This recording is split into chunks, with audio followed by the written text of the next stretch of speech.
Здравейте! Наскоро ви показахме как опаковаме малките подаръчета, сега е време да го направим с по-големите такива. Останете с нас, за да видите целият процес.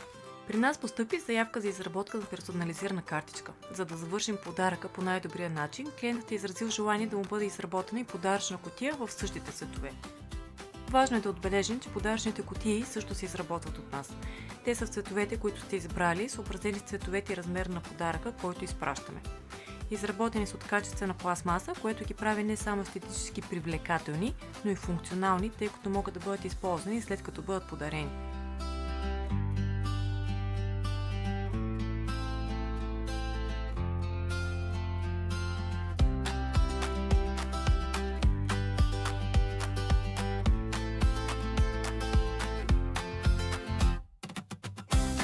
За да осигурим представителен вид на подаръка и да сме сигурни, че ще запазим добрия му вид, въпреки транспортирането му по пътищата на България, а всички знаем, че това си е предизвикателство, всичко е грижливо опаковано в по-голяма кутия и изпратено към клиента.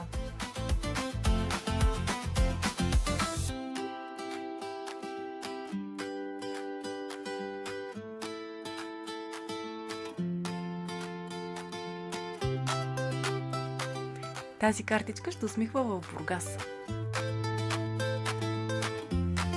Този подарък вече отпътува и сме сигурни, че ще зарадваме Коледа някого. Ако вие все още не сте избрали, може да го направите на щанда ни в Мол София. Там има голям избор от готови продукти. Ако пък някой не ви допадне, все още има време да поръчате и да го изработим и да го вземете оттам. Очакваме ви, заповядайте!